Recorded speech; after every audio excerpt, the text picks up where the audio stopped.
This bioelectric organic mechanical suit was designed for one purpose, and that purpose was to have this human experience. Yep.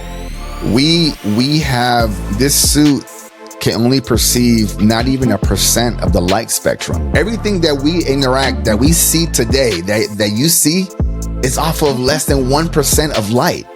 What does that mean? That means that 99.9999% of actual reality has been filtered out from this brain. Why was it designed to do that? If we were able to interact with true reality, then we would not be able to have the human experience. So that's what makes this experience so special. So when I go into a room, before I get there, as I'm driving there, I send my awareness ahead of me, way ahead of me. And I demand, because I can, right? I demand, this is how it's gonna go. All right, no other option. This is how it's going to go. This is what it is, because you're where you send your attention and your awareness, that's your focus, and wherever your energy goes, it transforms that reality. If you look at a video game, before you get to the next part of the map, it doesn't exist. It's a rendering. So your reality right now is rendered right in front of you. And until you get there, well, you're the operator of your reality. So why can't you demand, write the code and say, this is how it's gonna be? Let me find my window. All right, good. go. Here we go. Item number 1. We're only gonna do 3. It's A Course in Miracles. It's a blue book. Damn. Here's another one. It's one of those sound bowls. Like it's got a nice little gold and maybe brown. You're kind of doing this right now. Tibetan bowl. Okay. Yeah. Yep. Here we go. Last one. Okay. It's Pikachu. Yeah. Wow. Really good. You good? You want to do one or two more things? Okay. Here's is a white remote thing. Yes. Or something, yeah. It's a remote. Okay, here we go. It's one of those red and black lighter things. Yes, that's it. You got them all. Yeah. I want to be like you when I grow up. Funny, I want to be like you when I grew up.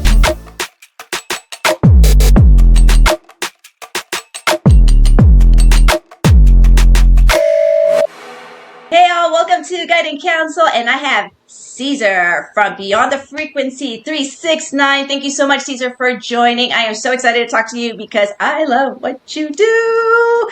And it brings my inner child so much joy because you have superpowers. So tell me about the superpower that you have, because I want to jump on that. All right, fair enough. Well, again, Nada, appreciate you having me on your show today, and I'm glad for the opportunity to speak with your audience as well. So mindsight, that's what we're talking about. Mindsight. I guess just in general, what's mindsight? Mindsight is basically is the ability to see without the eyes that you didn't know you actually had. You know, so that's. In one sentence, that's my introduction. I'll let you ask the questions. Okay, so I'm going to start. Now, I already know a little bit of your history because I've watched you and stuff like that. But for my other viewers or whatever, tell me, how did this come about? Because some people have maybe like a near-death experience, or sometimes they have like a car accident. But I think yours was you were born with it, correct? Well, not really born with it. I think ever since I was small, I'm half Panamanian and half Puerto Rican. So from my Panamanian culture, I grew up knowing that the supernatural to me was normal. You know, my family would always talk about the supernatural, you know, witches and warlocks and ghosts and divinity and things like that. So these were just common stories. Even my family members, supposedly my aunt, you know, she had super strength, but not in the sense of like, you know, she's a strong woman. Like she would do some impressive things in front of people, not in front of me. I was a little kid, so I don't really know. Stories of family members walking through walls. My grandfather was what they would call a white warlock. Didn't know what that particular was. Had a book of spells. I don't know, all of these different things. So to me, it was like, okay, whatever. So I grew up just knowing that we were more than just the meat suit, as I call it. And folks, if I say meat suit and it's offensive to everybody, I apologize. The vessel, the container, I just call it that. But no, so the mindsight was actually more of, it was honed. So I've always had the ability. You have the ability. Your audience has the ability. I just went ahead and put some more time into it. Okay. So that's how I actually refined it. But how I got to it was pretty much, I'll give you some bullet points here. I heard about it, I say probably like 7-8 years ago, something like that. It was a long time ago. I watched a documentary called Superhuman with Caroline Carroll, something like that. And she was introducing a bunch of different superhumans. And then one of them was like a couple of kids with blindfolds. They were like tossing the ball and running around the park and things. And I asked myself, what am I seeing here? Like, what are these kids looking through some kind of, like, I don't know what's going on. So it intrigued me, and it triggered what I call an activation. Okay. Sometimes we all see things on social media or on TV or out in the real world, or we have a conversation with somebody like you and I are having right now that might just trigger some type of activation, and you might not know what it is, but it feels right to you, right? It just like, there's this knowing. So that activation, that knowing of mine led me to look it up. Like, who's doing this? What is it called? I ended up, there was nowhere to go. There was nowhere to find. I ended up finding a Facebook group, and I found two individuals, Rob Freeman and Wendy Gallant, who they live over there in Canada and things like that. They were doing this for like a while. And, I was trying to jump on to their feeds and things like that and watching some of their videos. But still with no guidance. I think for about a few months, I tried putting on the blindfold without any guidance and just nothing. I'm just sitting there in the dark, with my blindfold on, and nothing was happening. I quit probably for about, I don't know, 3-4 years, something like that. I just figured like, I wasn't too interested in it. When I ended up starting my podcast, I ended up interviewing a lot of interesting people, and their stories sparked me, and they encouraged me to say, man, let me just go back and try to tap into this one ability that I was trying to achieve, to be able to see without my physical eyes. And that led me to start to commit. Now, after so many years of not doing it, things develop, websites start to come out, people start talking more about it. And so I had a little bit more resources. I ended up also becoming friends with Rob Freeman and Wendy Gallant, whereas for back then, it was just more of just another person on their social, media feed. Right. And I had them on my show and things like that. Excuse me. And just through dedication, they gave me a couple of tips, but I also just did my own research. And long story short, I ended up just kind of understanding the mindset, the certain practices that I needed to, switching from my logical mind to my creative mindset, from my left to my right brain. And all these little details really kind of helped me figure out what mindset I needed to be in to be able to switch from the logical, meaning that I can only see with my physical eyes, to the metaphysical, right? And that basically led me into the path of training until one day, by accident, I'm going to say by accident, but of course I was training prior to it, but just one day, my first window opened up, and that was just, that's what I tell on some of my interviews here. So, what's awesome that you just mentioned was about the left brain, because I am in a group. Every week we meet up and we practice remote viewing. And now this lady joined, and she does the mindset, but She teaches the kids, and she's in Brazil. She teaches kids the mindset process. So she brings what she teaches the kids to us. And she says that these kids just like nothing. To them, it's a game. They love it, and they just want more and more challenges. And because kids don't have that logical side just yet, for the most part, right? They're still very creative, and they're still just using their right brain. So they have, their mindset is open.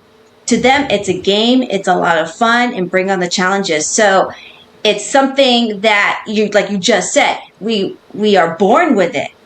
As we grow older and no one tells us about it, we don't know about it, then we don't know how to expand on it and how to train for it until, now you're an adult, and then you have to change the mindset to where it's not so left brain anymore. But everyone is capable of doing it, and it's so exciting.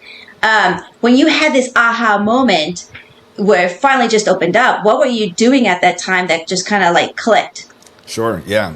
So this day that my window opened, I was sitting in my dining room facing my backyard window.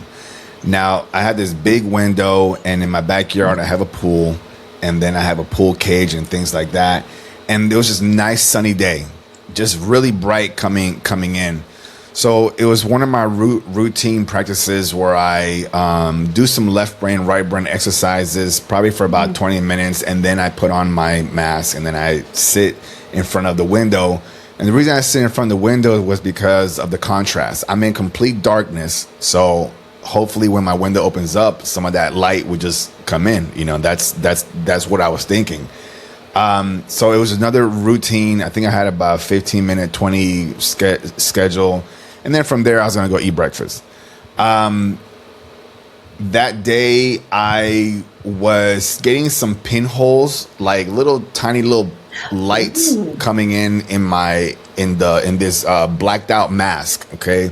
And it's a blackout sleep mask, like completely just dark. So I started seeing these pinholes, and I was used to it. That's just what I was seeing every now and then, because these pinholes, they appear when your mind's it knows you're trying to see, but it's trying to figure out how, and that's the whole rerouting process. That's the whole reprogramming the program idea. Yeah. And I was finishing my 15, 20 minutes, and I was like, another failed day, So I just said, that's fine. I'll just go and try again tomorrow. And I still had my mask on, and I decided to do this like stretch. I was like, that good stretch, right? Yeah, in the morning. That good stretch where like you're not thinking about anything but that stretch, right?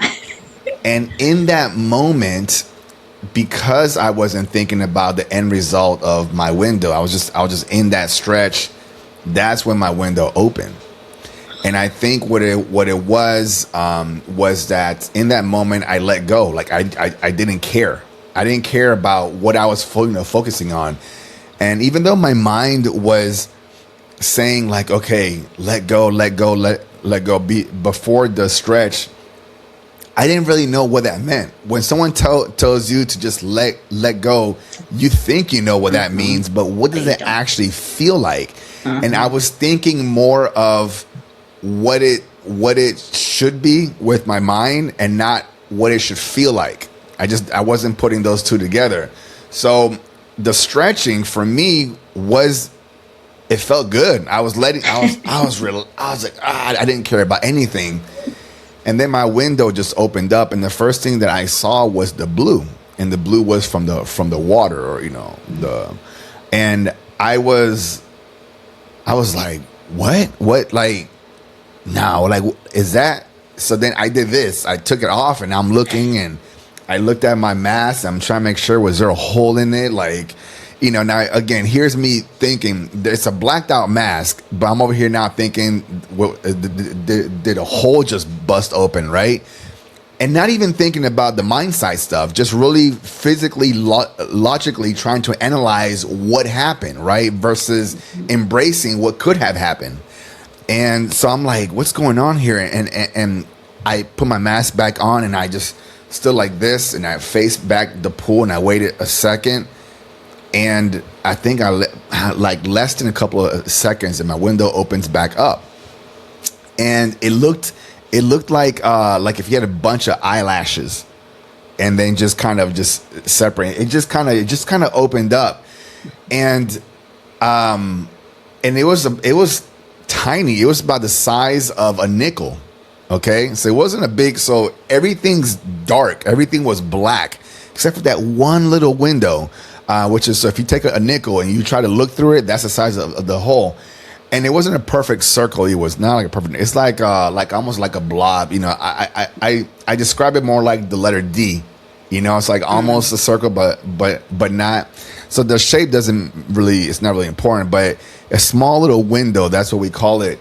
And I was looking through it, and I turned around, and my wife was in a different room, and I was like, "Babe, come here." And I'm wearing my mask, and I'm sure I looked funny and silly, and she was like, "What's going on?" I was like, do something." And she's like, she starts doing this, and I said, "You're dancing." And she's like, "What?" She goes, and I said, "Put some fingers up, some numbers or something." And she I don't know, she did like 2 or like 3, and I was calling them out.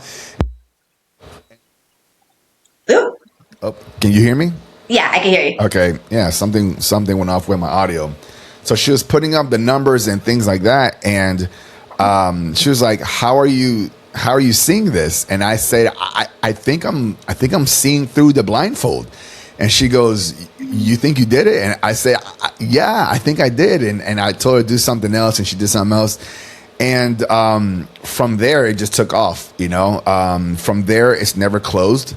I started to refine my emotion, and because sometimes it's okay to be excited when the window's open, but sometimes when you are just too distracted, if you're talking to people or things are going on outside, it kind of starts to shut off a little bit, because you're thinking versus letting go.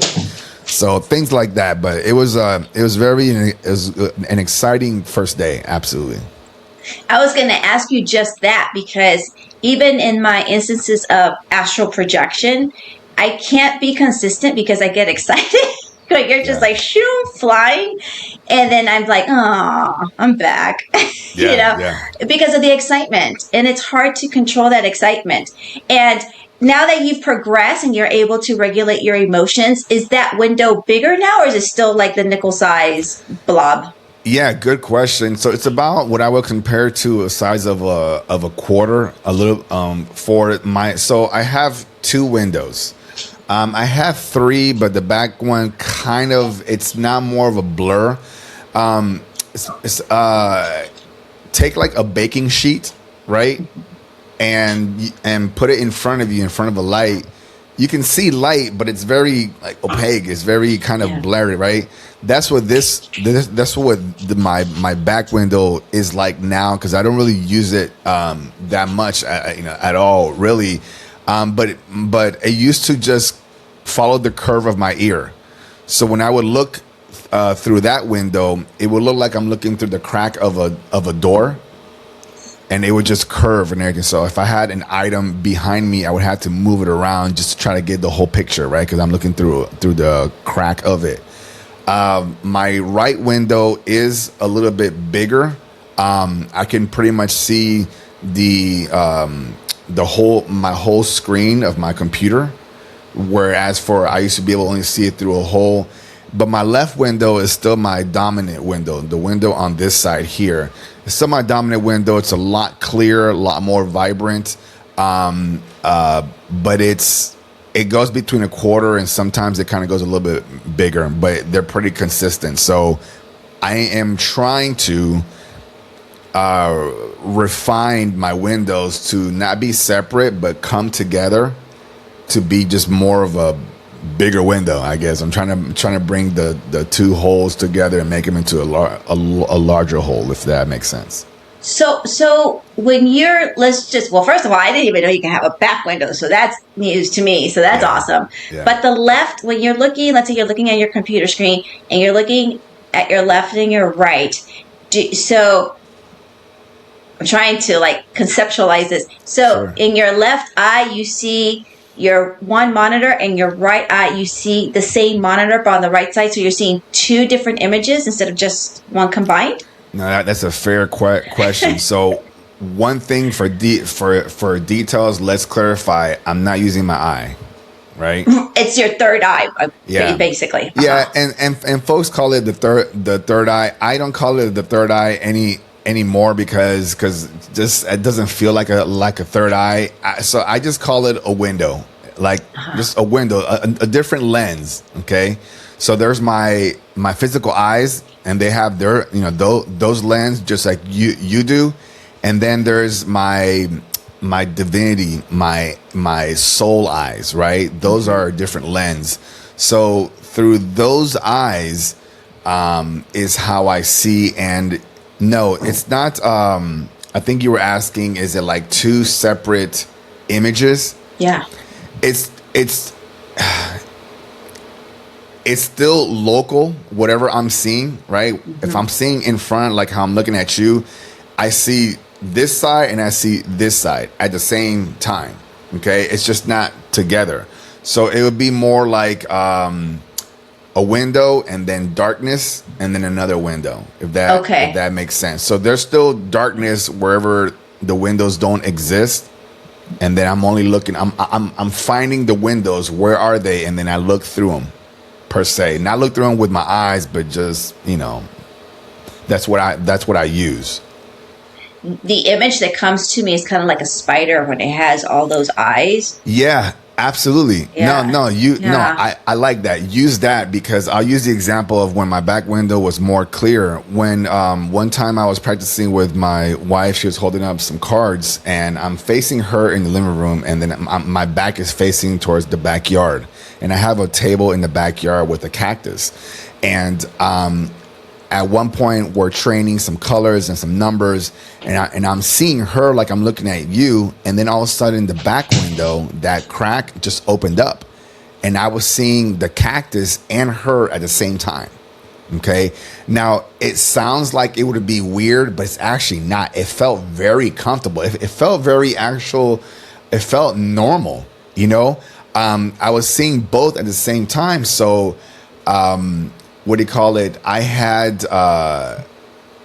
saw the cactus, and then coincidentally, I have a pool cage. So a squirrel, climbs the pool cage and just runs around. I saw something just move. I didn't know it was a squirrel. My wife had confirmed it, but I told her, I said, hey, I just saw something just run by the pool cage. And she goes, yeah, it was a squirrel, because she's facing it, right? And I'm not. Mm-hmm. So, and we started testing it from there too. So, but yeah, the back window, just to what you were saying, it would be looking like if you're an insect with a lot of eyes. To them, it's not weird. It's just the way they see it. And I believe that with our soul eyes, we don't have obviously a limitation. So we're able to see 360. All around at the same time with no limitation. Right now we're limited to this, right? And then our peripherals. That's the limitation of the body. But you've had plenty of dreams where you probably saw yourself from the third person, right? Or you may have experienced everything around you. It's that same mindset. If you did it in your dreams, it's about bringing that mindset, that vision into the physical, into the in-body experience. Oh my God, you're like your own 360 camera. The ones that spin around us. Yeah. I'm trying to get there. Right now, I'm more of a window camera guy. But yeah, I would definitely love the 360 because it's just be cool. As we grow up, we're taught about our five senses, right? Mm-hmm. Sight, taste, touch, feel, whatever. But we're never taught about our other five clairvoyant senses, yeah. Right? Clairaudience and things like that. So why? And there's a reason for that. But for people like myself who understand, and like you who understand that there's more than just these physical senses, why wait till I die or have a near death or something to use those senses? Like, they were never gone. They've always been here. So to remember that we have these abilities, we just bring them back. We just reactivate them. The transition from the soul, the energy that animates this container, the transition from going there to having a vessel, we forget what we are. We come here in forgetfulness, but guess what? It's not by accident. It's intentional. Like this suit was designed perfectly for this experience. This bioelectric, organic, mechanical suit was designed for one purpose, and that purpose was to have this human experience. Oh. We have this suit can only perceive not even 1% of the light spectrum. Okay, so a pigeon can see 3% of the light spectrum, more than we can. Okay, so because we only see less than 1% of the light spectrum, everything that we interact, that we see today, that you see, is off of less than 1% of light. What does that mean? That means that 99.9999% of actual reality has been filtered out from this brain. Yeah. This brain was designed to do that on purpose. And why? Why was it designed to do that? Because if we were able to interact with true reality, then we would not be able to have the human experience. So that's what makes this experience so special, because we have the opportunity, even though we forgot why we came here, our purpose and our missions and things like that, the fact that we're here and we have a suit and we're able to interact and be like, wow, like look at babies when they're toddlers. They're the human, they're the divine spirit incarnate into a body for the first time with no rules, and just saying, wow, what's this, and put that in their mouth and do this. And then look at us, the adults, we come in and say, nope, don't do that. Now we're giving them all these rules about the physical and everything. So going back to that child mindset, you then start to remember and you start to reactivate these dormant abilities that no one really wants to talk about. You know, it just reminded me, not too long ago, I was about to sit down for a meditation, and I have a window open. I'm really near a noisy area, lots of cars. And so my window was open, and I sat down and, whatever. And I'm like, you know what? I'm going to close the window because it's just too noisy. And then I heard stop. And I'm like, okay. And I'm thinking, yeah, downloads, woohoo, like all good stuff. But they said no, because when you cross over, all of that is gone. It is like pretty much pitch black. You don't have the sounds. You don't have the smells. You don't have any of that. So embrace what you consider noise, because once you're done, that's it. You don't hear it anymore.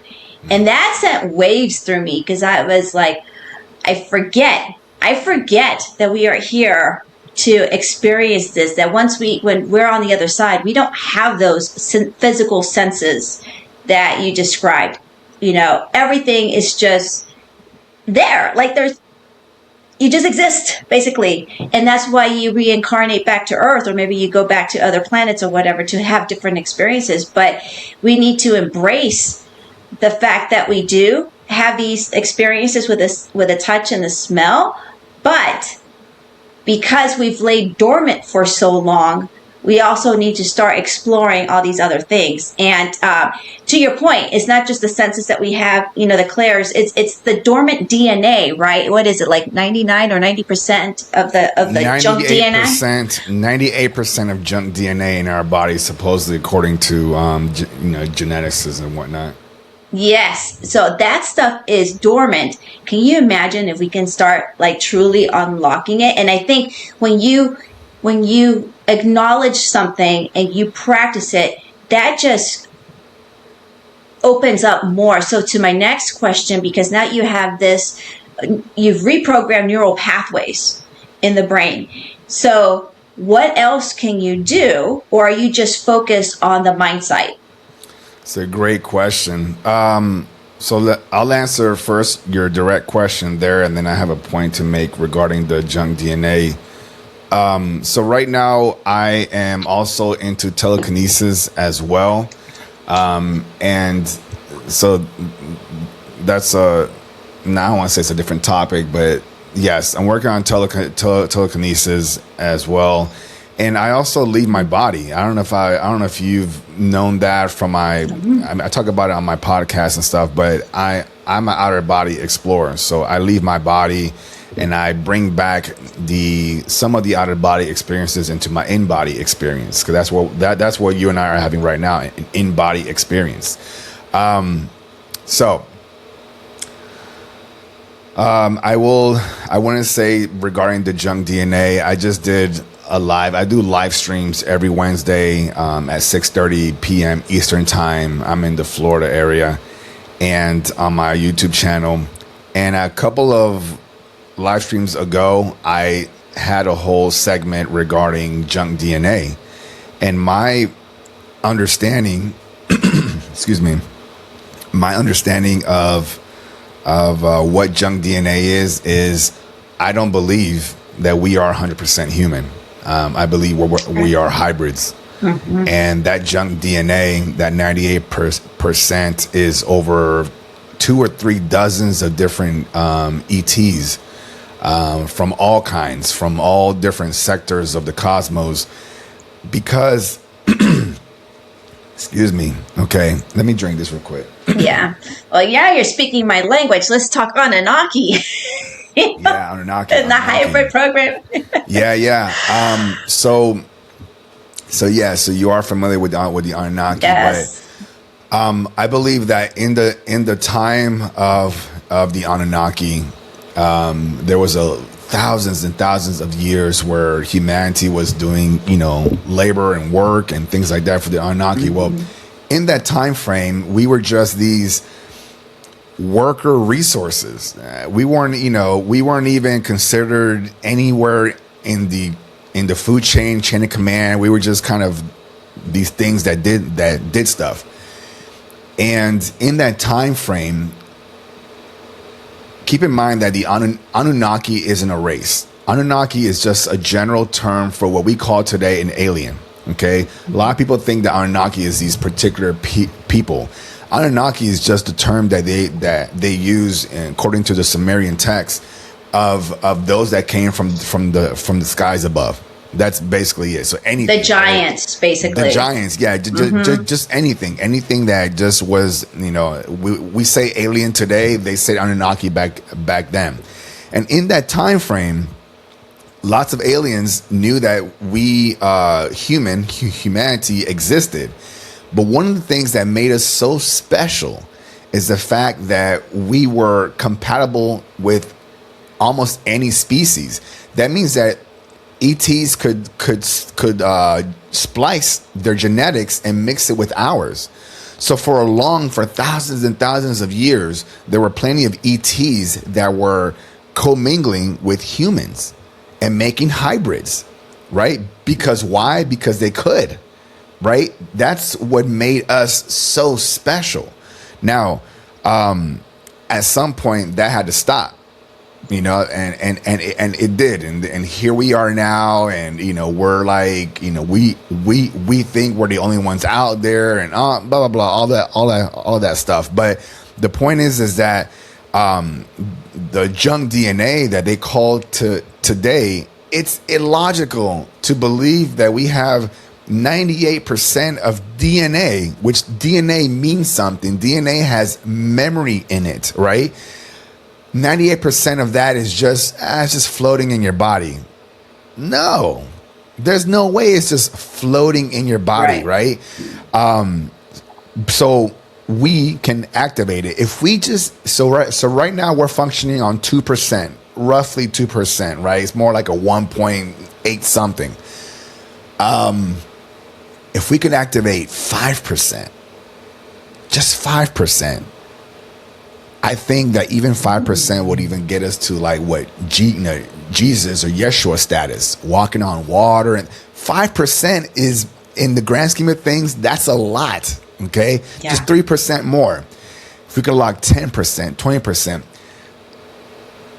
Nada, I believe that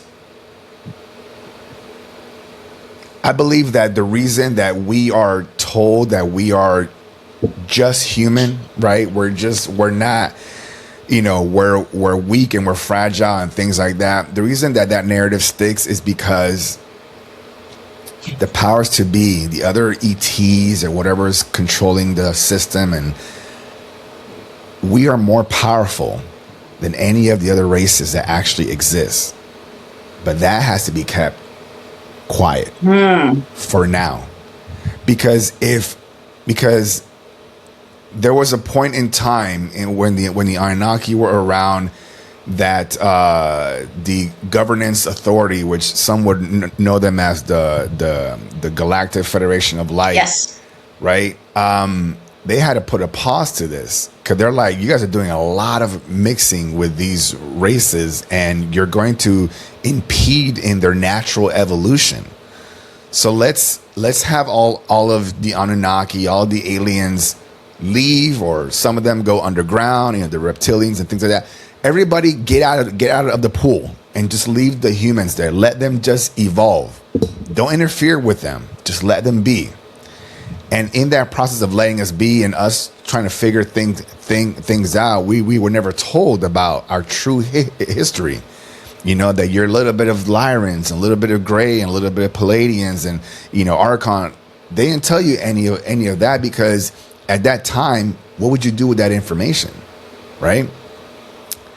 So, but now, even with our current technology, if we can activate one by one these dormant abilities, I strongly believe, even at 20%, we would be more powerful, like physically more powerful.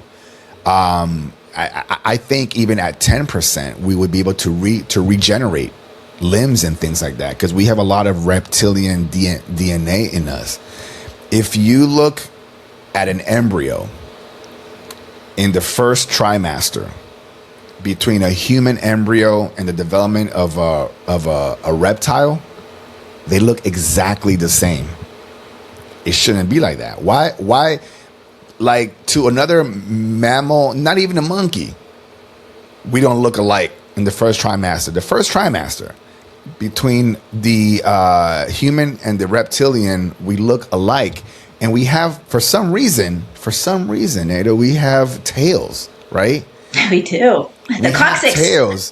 Yeah, we have tails, but then all of a sudden, for what through genetics and evolution or whatever, that tail before we're born drops off. You gotta go back and say, why do we have a tail in the first place?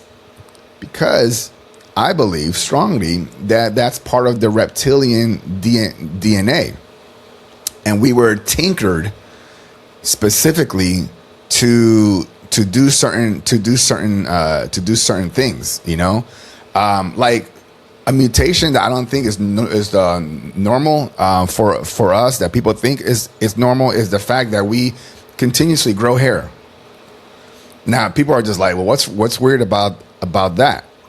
Look at all the animals that exist out there, lions and excuse me, tigers and bears. Oh my. Yeah. Thank you. Look at all the animals out there, right? Their hair doesn't continue to grow. It grows up to a certain point, then it stops. Okay? You find me one animal out there that continuously grows, except for like a sheep. A sheep, you could cut it, right? It's wool, and then it grows back. That means that animal was actually genetically modified to produce. Mm-hmm. Okay? We were genetically modified. This is why our hair continues to just grow. We don't have just enough. So there's a lot of different mutations in us that will make you question. But for everybody else, it's like, but that's just the way it is. Well, is it though? So anyways, I know I was rambling there, so go. No, I mean, I love this ramble, so carry on, because this is one of the reasons why I do this, because there's so much out there. And, you have your audience, I'll have my audience or whatever. And this is stuff that is, disclosure is coming to light, And if you follow Bashar, this disclosure is going to start next year. But regardless, it's like the mutation part. the humans were mutated through this Anunnaki experience just so we could be enslaved to harvest the gold, because the earth is so full of gold in its resources. So, and that's how it all began. And, we have so much to work on right now as a human civilization, to just tap into just the basic clairs, right? Just to have to trust the intuition. That's a clair. That's a clair. Was it cognizant, where you just know? To trust that. And we mess ourselves up with the brain. We mess ourselves up with what we call the ego, that's always trying to keep us in a safe environment. But honestly, that ego is the programming to keep us in line, to keep us to be enslaved in this process. And what's cool though is, like, as the new humans are being born, you're going to see that they're going to end up with an extra chromosome. That's the evolution that we're heading for. And that extra chromosome is going to help us evolve into our natural gifts, which is what you're doing, what I'm doing, and all of that stuff. And you have a glimpse of that with children on the spectrum right now. So because they're tapped into that, but something has to give, because the body, the vessel, the meat suit has its own, limitations, right? Yeah. So it's hard. And then when you're dealing with somebody on the spectrum, you can't say, well, you got to logically think this way, or, do this or whatever. You can't, because they're not physically able to do so. But these hybrids are being brought onto the planet, which I've seen in their, the incubators. I want to say incubators, but they're not. It's literally like movies, bro. It's like a tube with the water, and they're like, the fetal position. I've seen those. I've seen those myself. And I'm gonna make a comment. I've seen those in Mars, but we'll talk about those. Okay, I've seen it on the mothership type Athena when I was like with the Galactic Federation. And so they're here, they're coming, and I'm excited, because they're the next evolution towards the new Earth, the ascension, as we head into the 5D. And that's a whole different topic, but, just to clarify, 5D really means the state of consciousness that you're in. It's not like we're going to turn into light bodies and, be like teleportation, like... in Star Trek and Star Wars. Everybody thinks this whole 3D, 4D, 5D is like, people are just like, I can't wait to go over. You're not going anywhere. It's a mindset. So it's a frequency. Yeah. That's right. It's a frequency. And you should know, because your frequency, beyond frequency 369. Yep. So, a little tagline there. So, but yeah, that's super exciting, because, gosh, your job to bring this out to the world, to show that, hey, we're normal humans, but we're actually not normal, like in the sense I am 100% on board with you. We are 100% mutated hybrids with a little bit of everything. We are a melting pot of everything. And, hey, Lemuria existed at the same time that Atlantis did, in different sectors, Atlantic and Pacific Oceans. It's like, hey, bro, like... Well, let me ask you this. So, are you familiar with the word etymology? Yes. Okay. And folks, that if you don't know what that means, it's the meaning of words. It's the power that they hold and things like that. Human. Hue means light, and man means containment. So what does that tell you what a human is? Just on the word level, it means that this container, this is containing our light, the energy that animates what we call the soul, the energy that animates this vessel is being contained, and this is what human is. And it's just even the words that we use have so much power. But when you don't know what the word actually means, its intention, people say words all the time, and they don't understand that there's actually power to those words. I think one of those was like, even the word like abracadabra. Yes. You know, abracadabra, we know it today as, like a magician's, magic word, right? Nobody ever questions it. It damn near almost sounds made up, okay? But abracadabra actually means, I create as I will it, or as I speak it, But if you have the understanding that when you say that word, that when you speak, you create, because that's what we do. We're creator beings. As time goes by, powers to be change the meaning intentionally, because they don't want you to even have the mindset. They don't even want you to think That's right. that you could be powerful. Even the thought of being powerful is dangerous for the powers to be. So they instill in, they make things a joke, right? They make you desensitize, showing you a bunch of things. And they teach you the opposite, Everything today, even for a long time, has been to teach you to look outwards, right? Don't heal yourself, because what do you know? Go to a doctor. Don't talk to yourself, because that's crazy. Go talk to a therapist, right? Mm-hmm. Don't think of yourself as anything powerful. How dare you? That's blasphemy. Go worship a god or something like that. Everything's about looking to the universe, but nothing is a talk to you about looking to the inverse.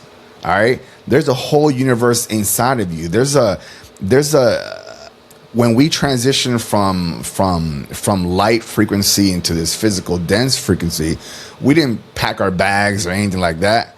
We even forgot what we truly are. But there's one thing that we did bring with us, a tiny spark, and it was put right in the center, right where, kind of the heart space is. And that spark, my understanding is imagination, creativity. That's something that everybody has. And everybody expresses it in some way. Why? Because that's our natural state. We are naturally creator beings. When we exist outside this body, what are we doing? Just creating. We create. This construct that we called Earth and third density, this wasn't created by one being. A bunch of us, a collective, okay, of like-minded creator beings, we all thought about and we created this. And we created this with an intention. We created this with the intention to experience it.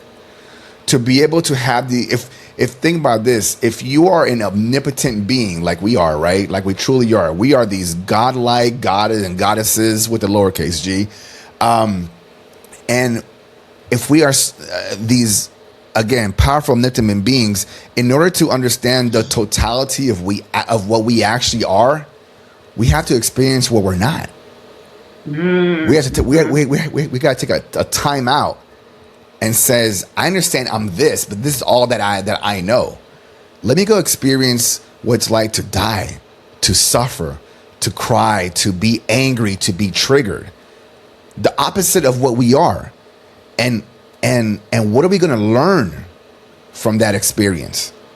And whatever we learn from that experience, whatever your exit point is, we take back to the source of what we come from.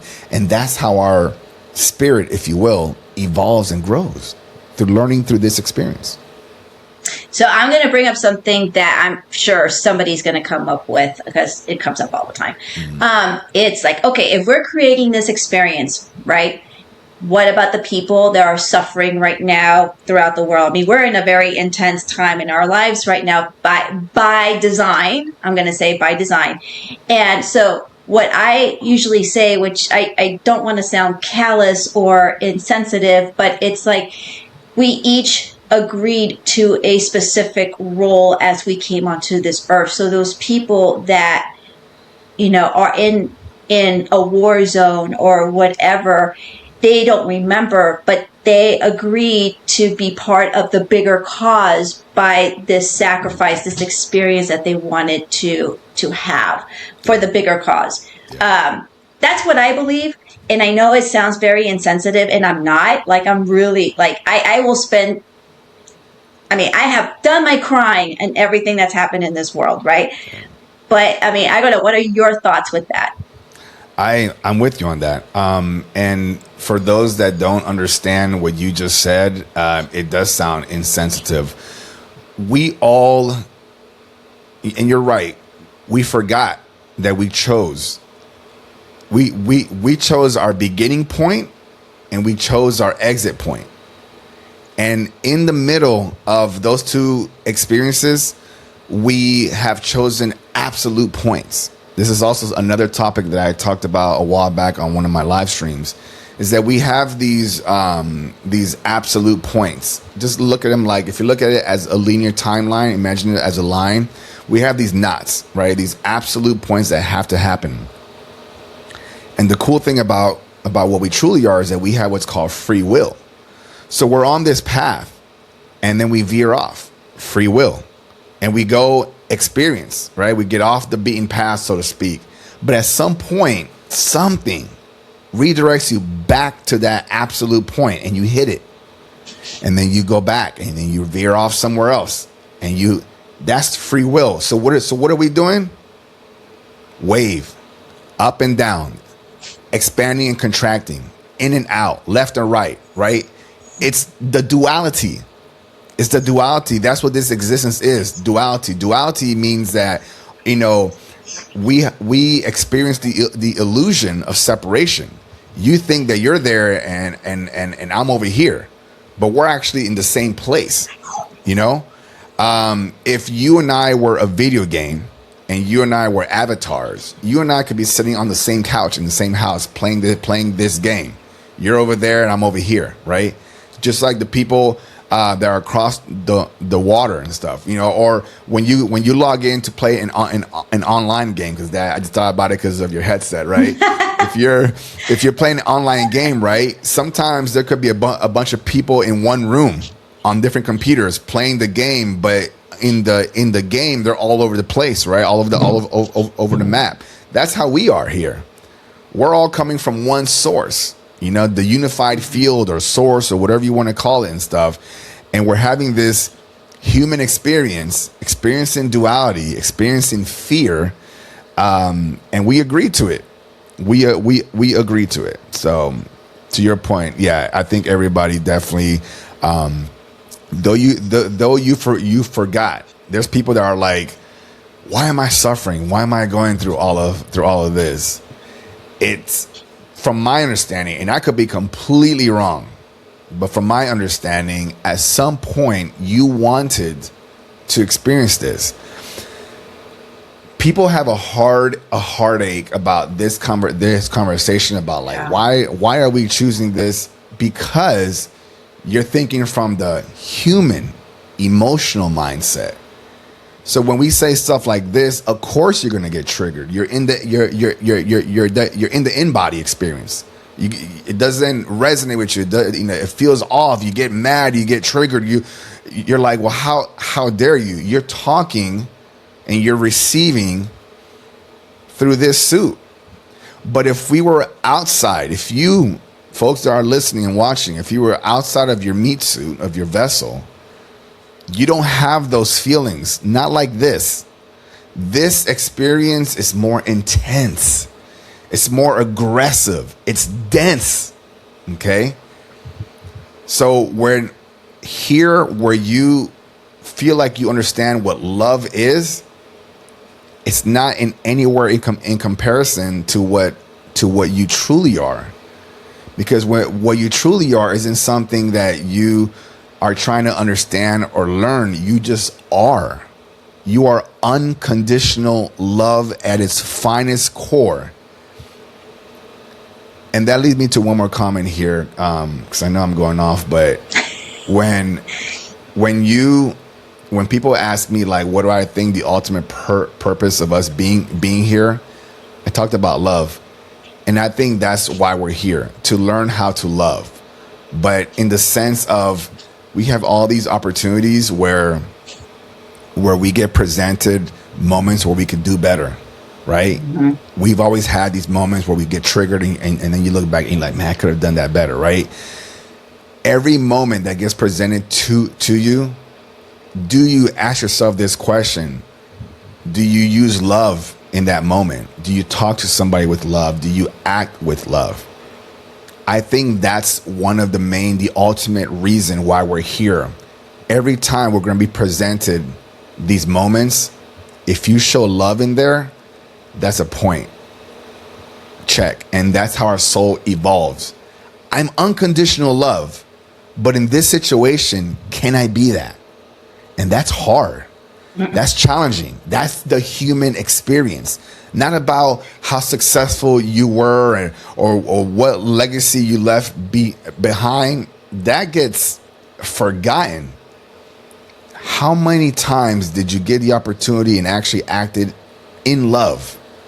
I think that's our overall. Everybody has their individual, but that overall, I think that's our ultimate purpose why we're here.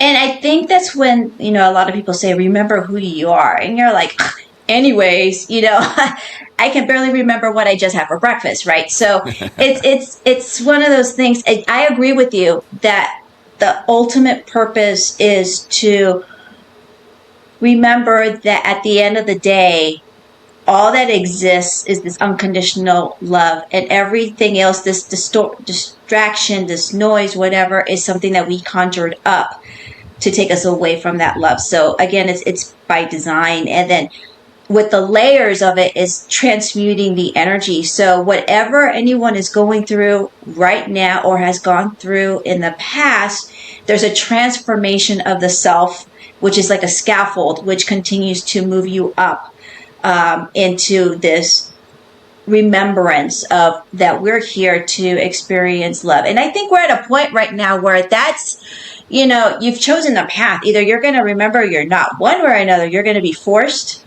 or you're going to stay in this density version that you choose to. But I also think that's by design, because if you imagine that everybody on the planet ascends, right, then we lose the experience because we don't have that duality anymore.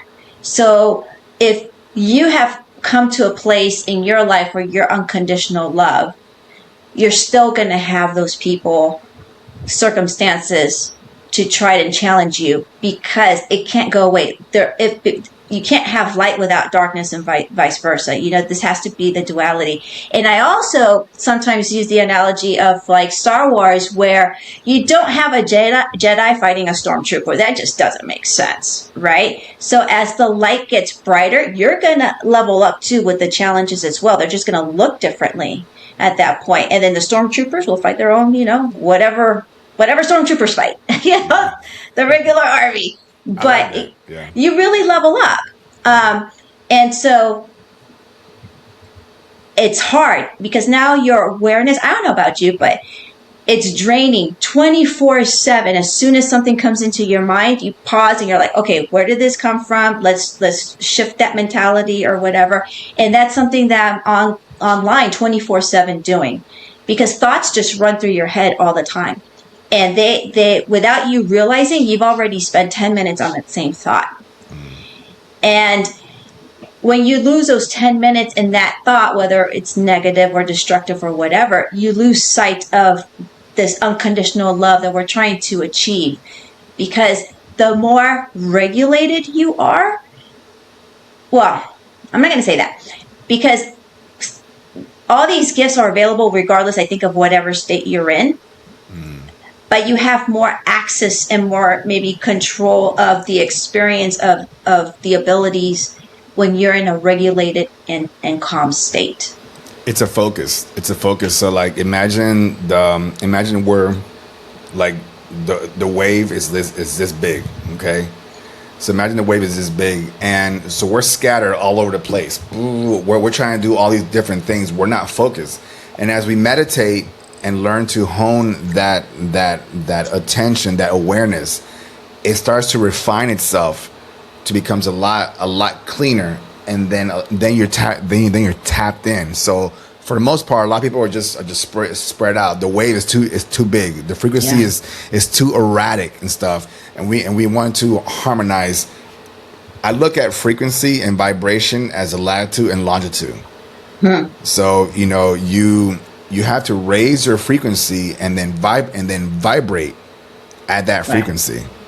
So you gotta find it and you gotta get to it and stuff. And when you get to that certain point, that's when you're tapping in.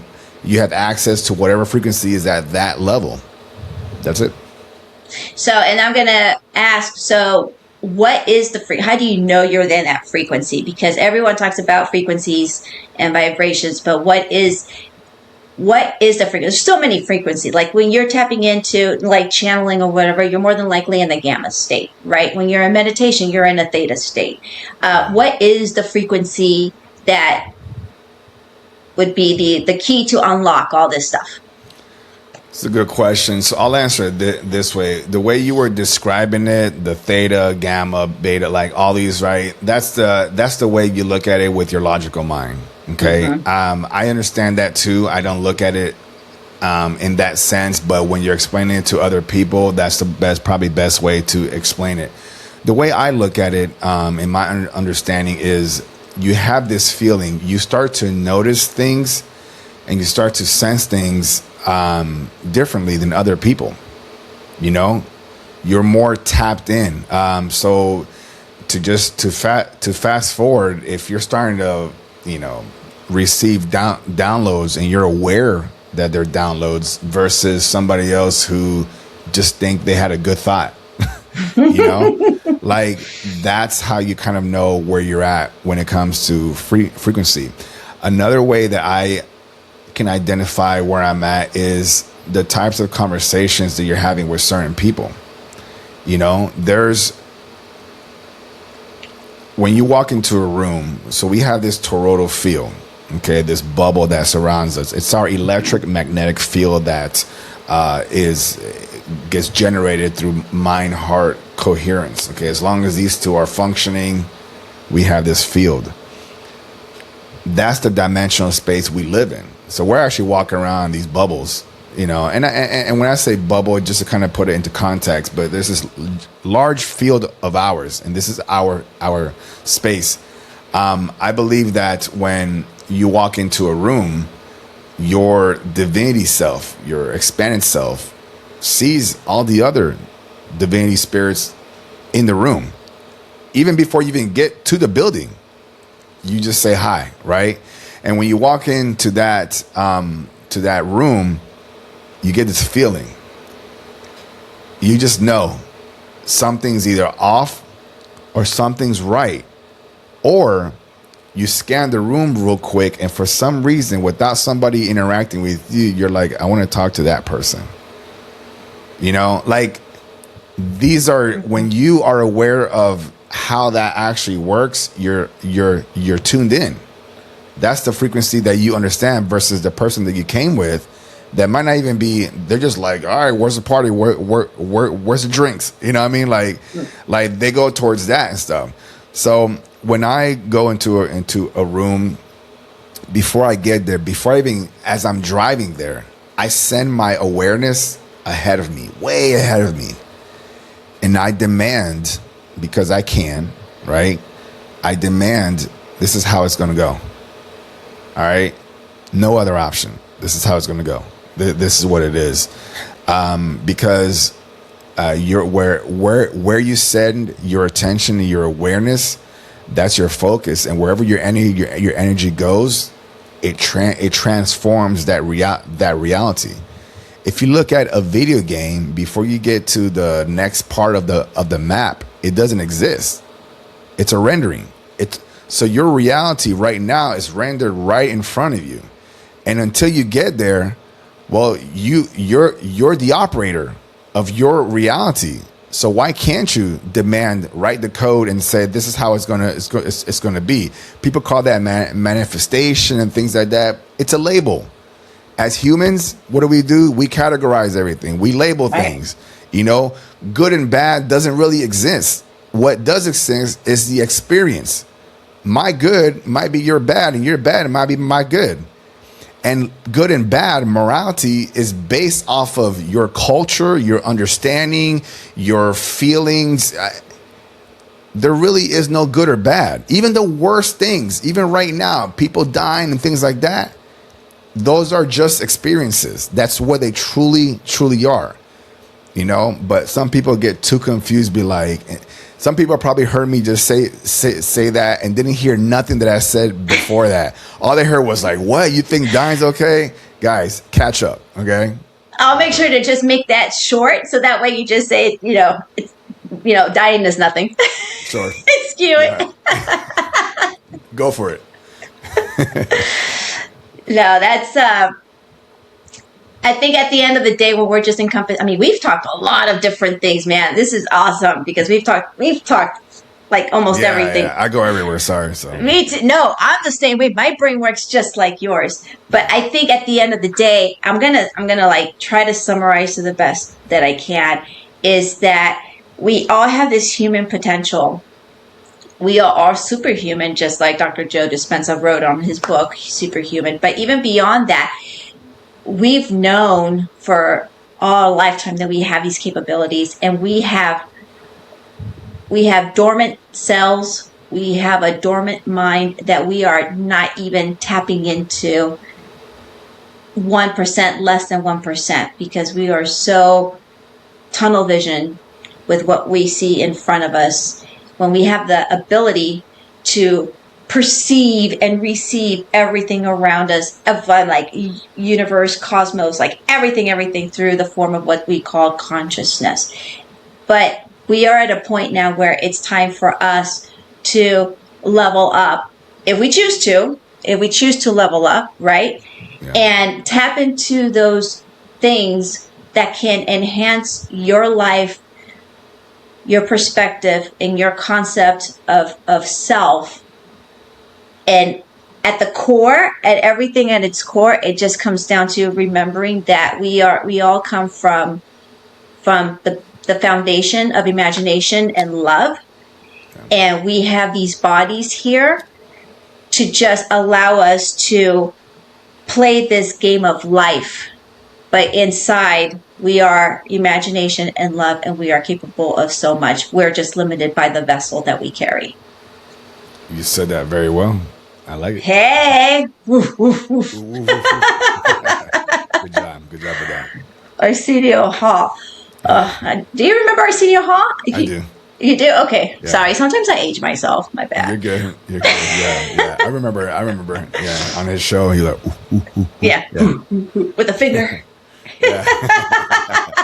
Yeah. That's a detail I forgot, but yeah, I remember now. Because they used to sell the finger because it was so long. Yeah.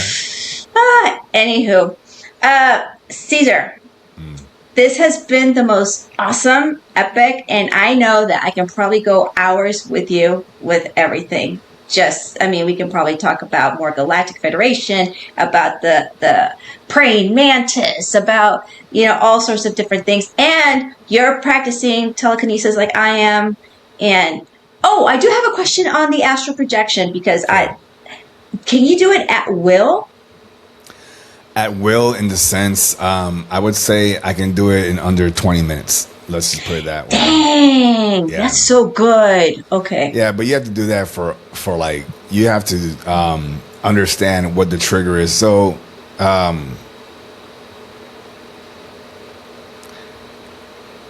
here's an easy shortcut for you and for your audience. If you guys want to give it a shot, this isn't any kind of gatekeep thing. It's just information.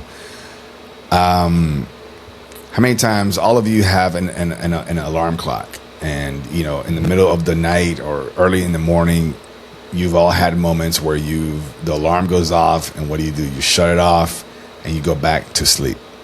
Okay, I'm talking about this moment here. If you want to try to have an outer body experience, I would say talk a lot about it. Like, talk about it throughout the day. If you're saying tonight I want to do it, talk about it all day. Get your mind prepped for it. I also recommend don't eat meats. Don't eat a lot of meats. Okay. Don't eat a lot of ground foods. And it sounds kind of silly, but it really isn't. If you want to have a lighter body, okay, and I don't mean the physical body. I know I'm saying a lot of the different things here, but in order to have a lighter body, eat foods from the air. Eat foods that grow from the trees, okay? Eat those kind of things throughout the day before you try to attempt to do the outer body at the end of night. The reason we're so grounded, a lot of people, they eat a lot of meat and stuff and a lot of ground foods, and it makes you heavy, it makes you more dense, and there you go. So anyway, so you get to this point. In the middle of the night, I will go ahead and set your alarms for like 2 or 3 in the morning, just picking a time frame there. I think those are pretty good time frames. Anywhere between 1 and 3 o'clock, I think, are a good time frame. Set the alarm to wake you up. The alarm goes off, you shut it off. You are in that sweet spot where your body's still very relaxed, still in that kind of almost sleep state.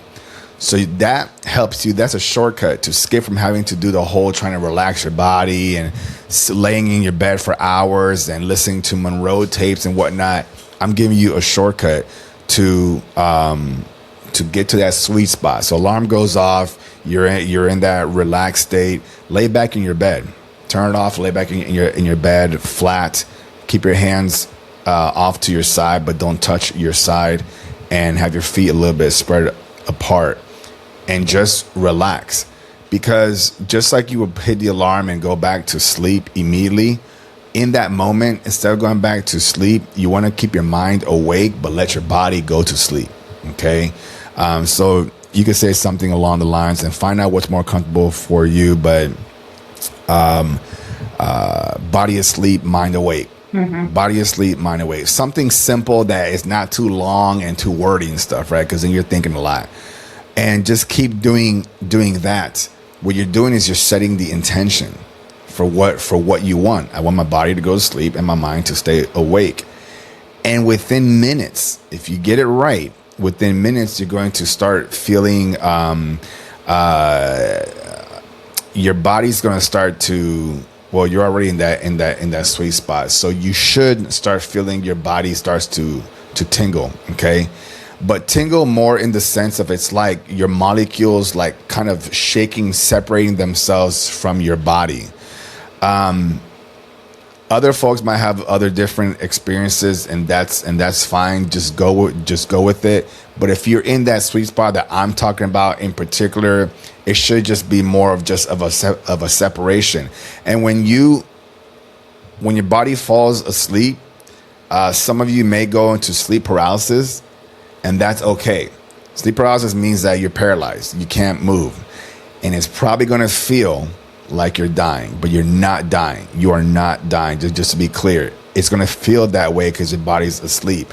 This is what happens when you go into REM sleep, and 4 to 7 hertz, you guys, your body starts to repair itself. It shuts down. It's paralyzed, but you guys don't realize that because you're asleep.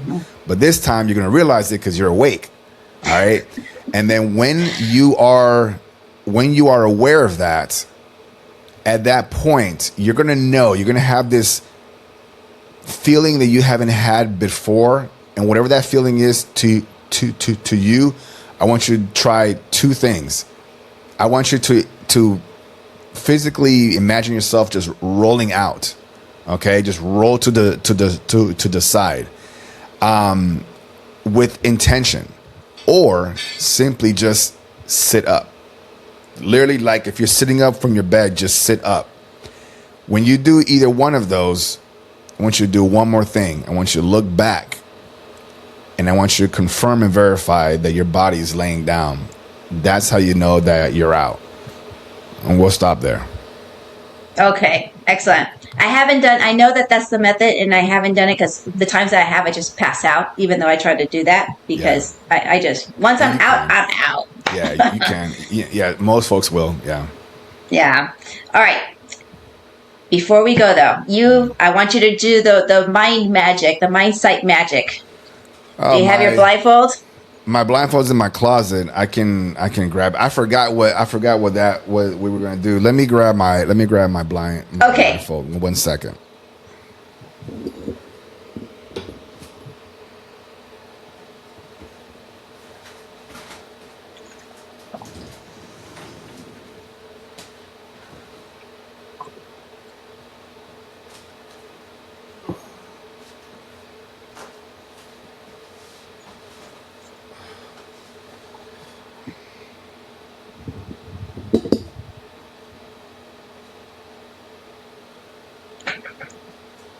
Okay. All right, can you hear me? Yep. And show the inside and out for the skeptics. Yeah. All right. So this is I got it from Amazon. It's a Manta, what's it? Manta sleep mask. I don't know if you can. Yep, I see it. Yep. I'm not trying to promote it or anything. You can get any blindfold that you want. So this is a blackout sleep mask, and your eyes go inside this cup. So your eyes are inside here. So I'll show you that. Yep, pitch black. Right. Yeah, and it's a lot different trying to show it on the camera because all you see is the cloth. I have a good camera, so all you see is the cloth. But just imagine your eyes inside here, okay? And the cushion piece is just for comfort. And also, I have this mask has a strap because it's a lot easier to just put it on versus slipping it on. So go find a blackout mask. It doesn't matter which one you grab. Just get one that blacks everything out. All right, so what are we doing? I'm gonna put it on, and you're gonna show some stuff on here. Okay. Yep. All right, here we go. I wish I had some music on. All right, let me find my window. Okay. All right. You're good? Yep, go for it. Okay, here we go. Item number 1. We're only gonna do 3. All right. It's A Course in Miracles. It's a blue book. Damn, bro. Okay. Mm-hmm. Here's another one. All right. It's one of those sound bowls. It's like it's got a nice little gold and maybe brown. I'm not sure what the color is. And you're kind of doing this right now. Yep. Tibetan bowl. Yep. Tibetan bowl. Okay. Yeah. Yep. Here we go. Last one. Okay.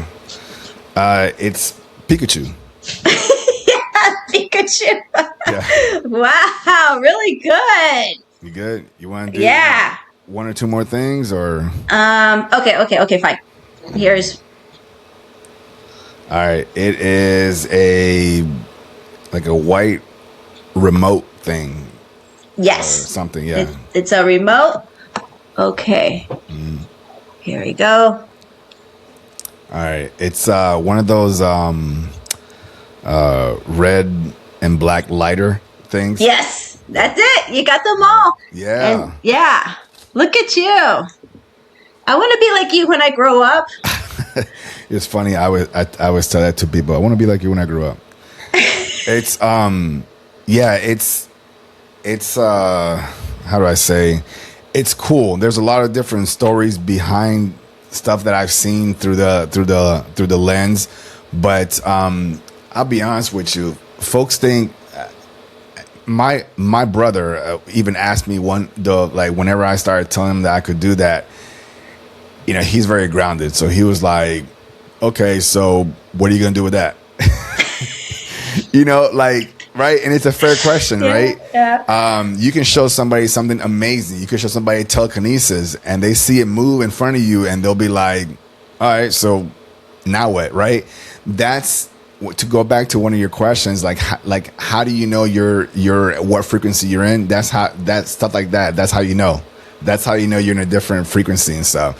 But anyways, I do it, and I'm still always excited about this, but it's one of those things where it's like, okay, I did it, check. Now let me move on to the next thing, right?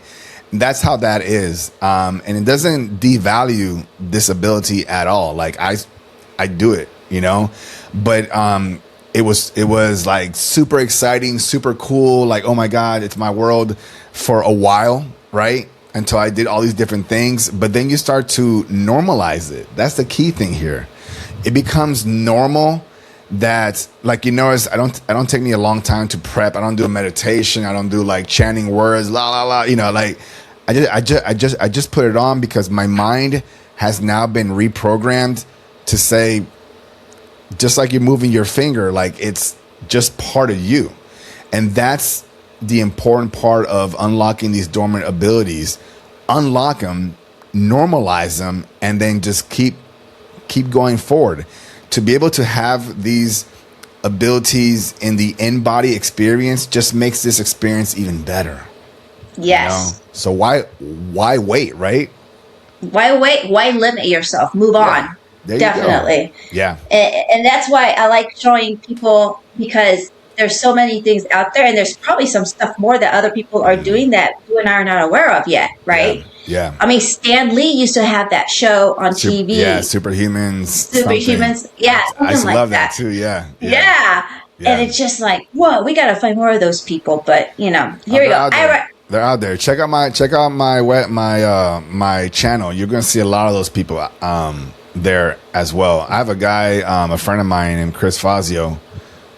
He does what's called electrokinesis. So he actually shoots lightning bolts out of his hands and stuff. I think I've seen him on TikTok. You've seen him. I have a couple of. I'm on his socials too, or he's on mine, and But there's a lot of people that can do a lot of amazing things. And for your skeptics, which I welcome, I'm glad that there's skeptics out there. You're gonna have 101 reasons of how, or ways of how I did this, and that's okay. I encourage it. Have your questions. Like, absolutely. These demonstrations isn't to show, look what I could do. That's not important. I'm just showing you, for those that are tapped in, they're like, For those that aren't tapped in, they're gonna be like, right?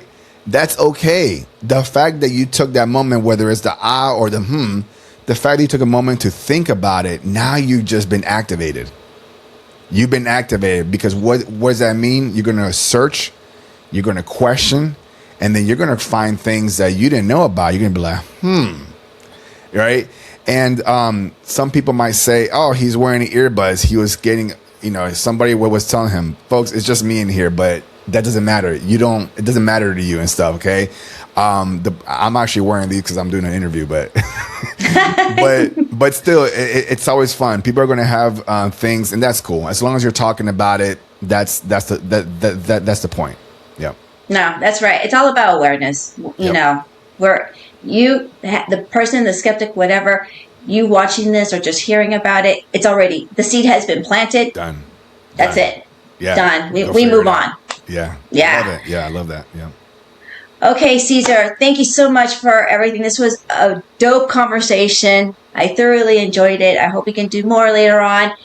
Where can people reach you? Yeah, absolutely. I appreciate that. So I have a website, beyondthefrequency369.com. It has all my socials, links there. I am primarily, my audience, I focus on YouTube. So you guys go on YouTube, check out all my episodes. I have live streams where I talk about, just the one-on-one stuff. And then my show is actually just bringing on guests and having them share their experiences. We talk about ancient civilizations, the consciousness, the power of the inner you, dormant abilities, active abilities, all these different things, because the purpose of the show doesn't matter what was said in the conversation, but something in that conversation, like the one that you and I have, whatever we said, something triggered an activation in people that are listening and watching. We don't know what that is. We may never know. It doesn't matter. But something activated you folks. And now you're going to go do something amazing, and you're going to pass that forward. And as long as that happened to you, we did our job. Preach. We did our job. So go to my YouTube. You'll find me also on Spotify, iHeartRadio, Amazon, Apple, wherever. Just type my name in and enjoy and get activated. Awesome. Thank you so much, Cesar. It's been a pleasure. And thank you again for joining. And I appreciate you and all the work that you're doing. Thank you so much. I appreciate you. Thanks for having me.